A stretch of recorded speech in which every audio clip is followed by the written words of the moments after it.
พ่อแม่พี่น้องแฟนคำเมยบุญไซมาฮอดแล้วเด้อนางเอกอ่อนคำอ่อนแก้วเฮานี่ไป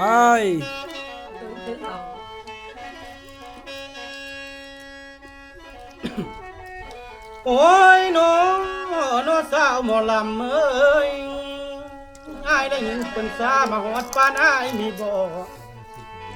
อ่านบาดเดผู้บ่าวบ้านน้องอยู่บ้านเติดจนเดือเลน้อสาวหมอลำเอ้ยอ้ายได้ยินเป็นสามาฮอดปานอ้ายมีบ่น้องสิผู้บ่าวน้องสิบ้านเนื้อจนล้นบ่าหมอลำบ้านกุ้งนี่นาจากเลยต้นขี้น้องสิเจอน้อยังกลอ่านบัดต้นขี้น้องสิคำบ้าแนวเด้อนาลานา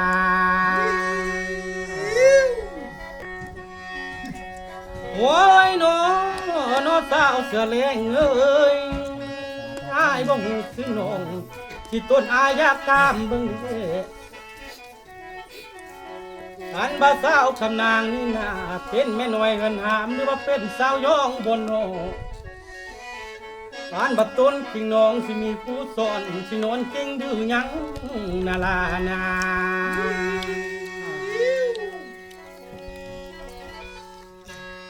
โอ้ยน้อสาวหมอลำเอ้ยง่ายได้ยังไกลน้องอายนี่เบิ่งต้นขิงน้องสิต้นลาคือมายัดแต่น้องอยากห อั ยัง น เนาะ ประหยัดทั้งศพทั้งแก้วหน้าลาเอ้ยสิตั้งเอวทั้งกะล้นแต่เดบ่าวเสลับไม่เห็นต้นขิงน้องที่รักคนยันบ่ไหลอยู่สอนกะนอนกิ้งอยู่น้ำนาลานา หิวนี่แม่ผู้สิขาเสียกันนี่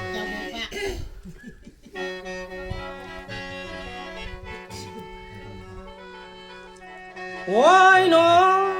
ละเอ้ยถ้าอยากตามเบิ่งน้องสิแม่นซื้อแนวใดเด่นน้อง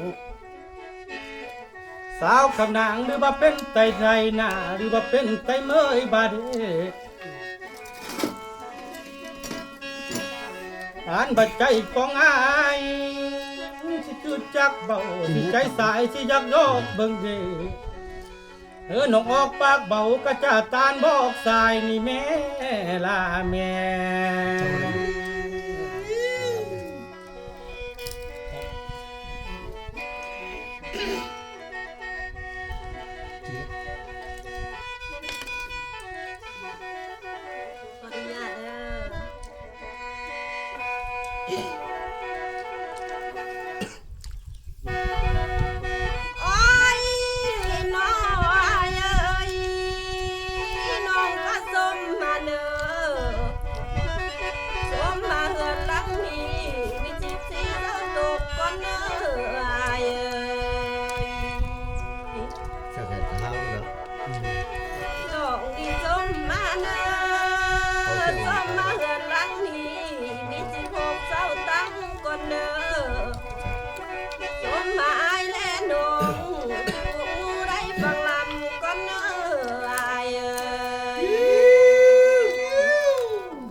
Number 1 go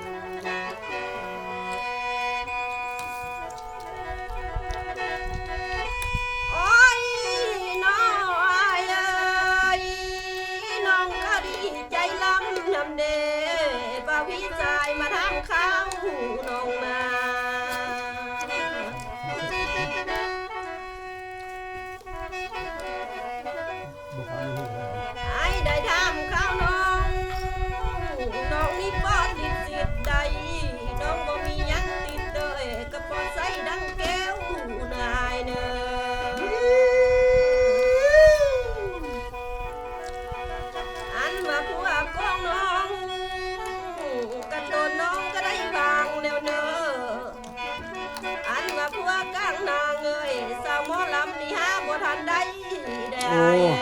ตกใจหมดเจอพวกกลางฮะก็ว่างแล้วสนุก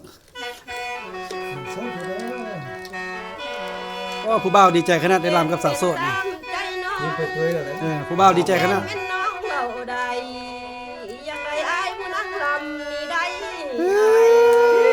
เซ็ตแท้บัดนี้ เซ็ตเลยบางกรุง ได้กันแท้บัดนี้ เห็นเหมือนน้ำเลย อ บักมันเสร็จเลย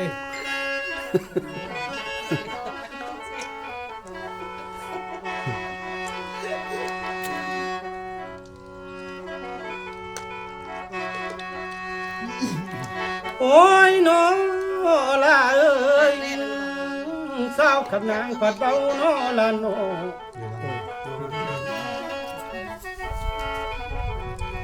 น้องผู้เอากว่าหนึ่งนั่นสิต้นลาก็ห่างแต่บ่ดังเอ้ยสาวคำนางปัดเบาพวกกลางเอ้ยสิสาวคำนางปัดว่าตีเท่าแต่บ่แฟนบักคอยไล่เจ้าสินางลาคำบ้าแนวเหลือนานพอละเกี่ยวกับทางส่วนกล้วยพอละบัดนี้ โอ้ยน้อสาวหมอลำเอ้ยกันบ้ายได้น้องอันบ้าเบียกทางบ้านแกบ่เฮอน้อนองเครื่องได้เนื้อแกนบ้าเบียกทางเมืองสิเบอน้องต้านได้นาน้องแต่งแต่แปลงน้องแย่งแต่แบนขันบ้านนอนทางกันนอนท่าอยู่บ่อนนอนดอกไดลาได โอ้ชื่นใจขาเสียขนาดนี้ โอ้ยน้อสาวหมอลำเอ้ยดื้อบาซ้ำไม่นี่เป็นคนทุกข์ด้วยบ่สมอยู่ว่ำบุญบ่นอ อย่ามา หรือบาซ้ำบ่าวหมอลำสิเป็นคนโจรดำหน้าบ่สนสมของเราเพิ่นนาญาติแต่ซ้ำบ่าวหมอลำมันพุ่งหนีบ่สมอยากเก่าเพิ่นห่างสินางลาคำบ่เอานะลานา ป้าชื่นใจแหงจนเกือบให้เลยหมอลำหันข้างหันเอวมามึง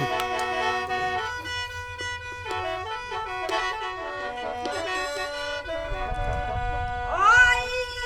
น้อยเอ้ยไอ้ผู้จริงเด้บ่จริงคือความใส่บ้านวายเอ้ยไอ้เห็นเอาเด้บ่เอาความใส่บ้านนั่นบ่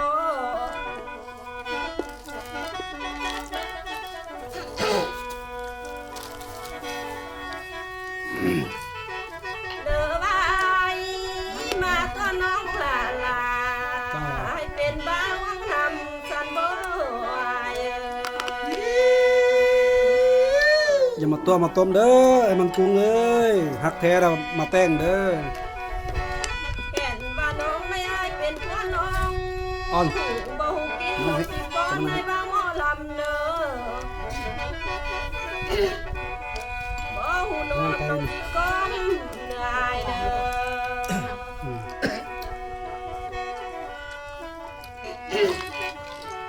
น้องนายไอ้เริ่มมาเป็นหัวน้องหอมบ่หอมน้องก็กลมสิดมอายุทุกคืนได้เน้อไอ้เอ้ย โอ้อิจฉาเด้เนาะจะได้เมียงามวันนี้แล้ว สิตายแล้วผู้ชายแล้วสิตาย โอ้ยน้อ ไอ้น้อยก็หนาวเด้อไอ้น้อย ไอ้ก็งามงาม ไอ้น้อยก็หนาวเด้อ สิตายก่อนหลายผู้ชายแล้วสิตายก่อนเอาเฮ้ยไอ้ก็แก้วไปปลาแก้ว ไอ้ผู้กินยังมาเดโนเหลือกินเก็บก้อนบ่แล้วจะอ้อนความเบาใจเด้เลิกกินข้าวกับแกมมันหัวแงมจังแม่นงามแต่น้อ อ้าวันนี้แล้วไอ้น้อยจะกินเหล้าขาวเลยจ้ะนะเอาเงินมาไอ้น้อยจ้ะตอบมันได้เด้ ไอ้ก็แก้วไปเที่ยวเป็นลายมือมาได้ โอ้ยน้องเอ้ยสาวกับนางผัดเบามือกี้นี่นาแกนบักอายได้น้องสิส้นสาวคำนางคำเป็นเสื้อแต่บ่แกนน้องเมื่อน้ำไม้ละเอ้ยสิสาวคำนางคำเมาแต่บ่งานแต่เจอสาวคำนางมันพร้อมด้วยพ่อแม่เท่าบ่เฮอนั่นเด้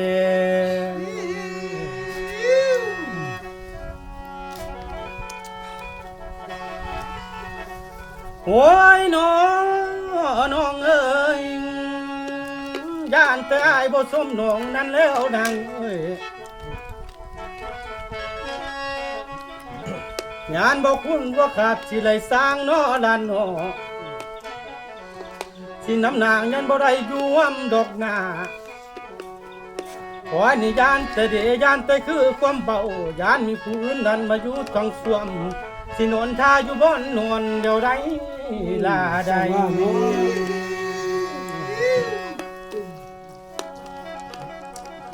โว้ยน้อง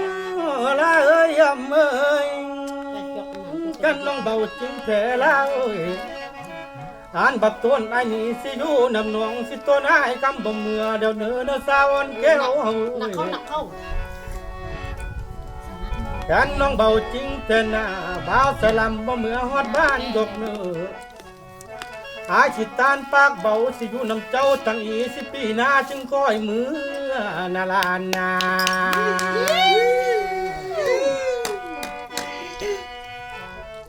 สิให้เพิ่นอยู่อยู่บ่ น้อยเอ้ยบ่จริงไอ้อย่าเว้า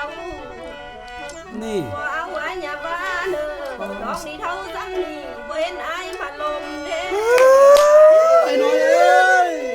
ตายกบเกี่ยวแต่วันนี้ หมวกแค้นก็ใจสิขาดไอ้หมวกแค้นอ้าวเป็นจะได้เนาะ ปืนมาตายเด้อตายกบเกี่ยวเด้อวันนี้เด้อ อย่าฟ้าว้าว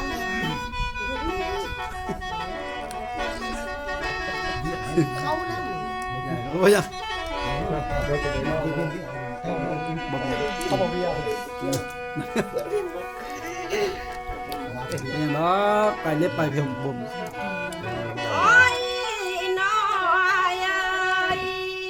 แค่แล้วดอกนี้นะราคาดองบ่อยแต่ง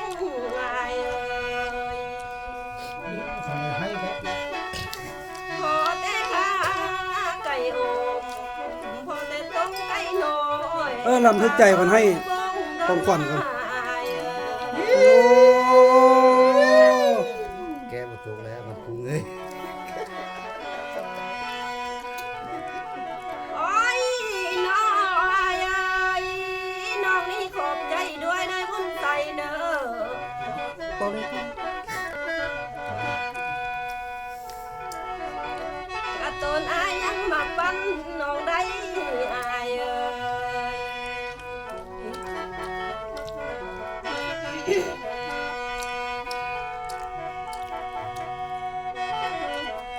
โอ้ยน้อยเอ้ยใจประสงค์น้องแล้วอายเอ้ยลายสันปูน้องก็ไต้มาได้ เพราะว่าสะบันกุ้งนะเมยเดี๋ยวดู เดี๋ยวแกมาถูกแล้ว สาวหมอลำนี่เอ้ย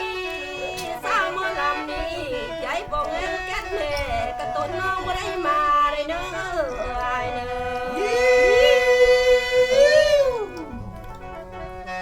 อก องเสียกับพร้อมใจขนาดกองเสียกันเลย โอ้ยน้อยเอ้ยให้อาเมียสะแม่ไอ้อยู่ไปไล่มันสิเท่าได้เด้อ นั่นนี่เราบอก น้อยไอ้ทั้งน้อแก่แล้วน้อยไอ้เจ็บไว้ใครบ่มีผู้วังแหงเจ้าได้อายเอ้ย ม้วนดิม้วนดิ โอ้ยน้องเอ้ยน้องคิดเบิ่งแม่ลาเอ้ย ฝากบ่ หายดีเตียวลมน้องบาดเทื่อนึงนั่นพ่อแม่น้องปัดเบาเพิ่นบาดโตอันเดือจางบาดเด้นางเอ้ยน้องคิดเบิ่งแม่น้องสาวหมอลำเอ้ยอาได้จวบสาวคำนางกลางต่างพ่อแม่นางเบอร์ปากบาดเด้การบัดทุกยากคือจังอายพ่อแม่ลาเบอร์เอาเด้ลา โอ้ยสงสารเด้เนาะ บ้านนี่มาคุ้งเลยแกเลี้ยงล้ สิเอาคำไปให้ก็ โอ้ เด้ ย อ น้องเอ้ยอายนี่แถวลมน้องลาเอ้ยพ่อแม่น้องปัดเบาได้บางคนสมัยนี้พ่อแม่น้องปัดเบาเพิ่นบ้านนั้นเสื้อลาเจ็บแปลงบ้านเอ้นางเอ้ย แฟนเลยสาวหมอลำสิเป็นเมียเพลงหน้าคือเฝ้าหมอลำเช้าแห่งก็เลยมาสร้างบ้านนา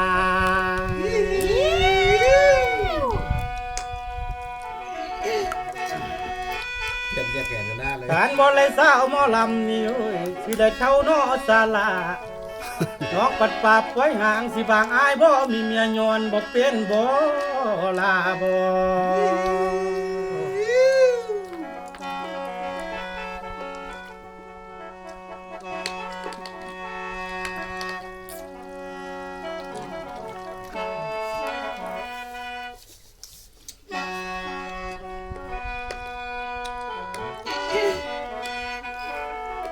โอ้ยน้อยเอ้ยแค่ว่าเป็นจังสันอายเอ้ยเห็นแนวใดให้ได้เด่นนออะไรกำแขนเข้านอพาฟันปันไข่น้อยน้อยเอ้ย เอาเดียวเลย เฮ็ดแนวใดให้ได้สองเฮานี้จึงได้ที่กันใครห่วงหอนสะโนจึงได้นอนห่วงห้องโนสองคนเอาไว้เป็นคู่โนอายเอ้ยให้ได้เข้าอยู่สอนก็ได้สวมอมสองสะโนอายเอ้ย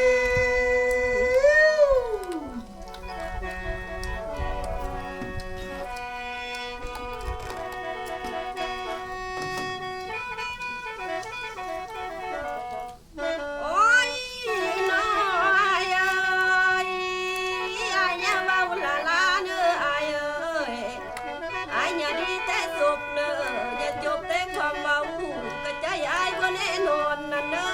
อายเด้อ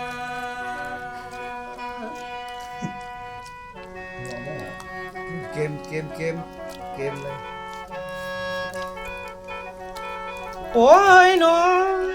ละเอ้ยยำเอ้ย จ้างอะไรเลย กันบาสาวคำนางเสียวมันกุ้งหน้าหลังที่เป็นกล้วยง่ายก็พอกนางเนื้อนางยานบาสาวคำนางเปฟังหนาเบาใส่ลำเป็นเบาเท่าบนโนไอ้กดเขาให้สินำเจ้าบ่มีเมียบ่เป็นบ่ลาบ่โอ้ยน้องเอ้ยอายก็สูดปักน้องสิเวลาปะได้นี่แล้วเนาะสาวอ่อนแก้วเอ้ยบ่าวใส่ลำก็อยากลำหน้าสิอยากจ้าดักมือสิเวลาพัดมาจากสนุกอายนี่จากใจน้องสิใจอายุทางนี้ได้ลาใด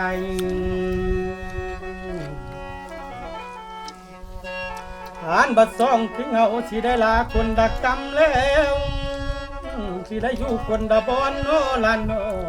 โอ้ยเนาะเสียดายดิเนาะได้จากกันแล้วบัดนี้ นับปะอายแค่น้อย อืม สิได้จับปากเบานับปะคอยเลยเจ้าสิได้โทรหาเดียวเอาโน ใครจะมีโทรศัพท์เนาะโอ้ยสร้างว่าเนาะ มึงมีโทรศัพท์ใต้เลย ใครจะมีโทรศัพท์ โอ้ยน้องเอ้ยฉันความลำมาหอดซ้ำนี้แล้วหนอสิโจก้อนไปก้อนนอนางเอ้ยนับปะอายได้น้องกะบ่โอกาสหน้ากะลำเกี้ยวเสื้อเลี้ยวมือโนลาโน มาวันนี้เสียงกำลังจากมันกุ้งและอ้นแก้วได้สิ้นสุดลงเนาะขอบอกขอบใจเด้อติดตามชมบ๊ายบายอ้นแก้วบ๊ายบาย จ้า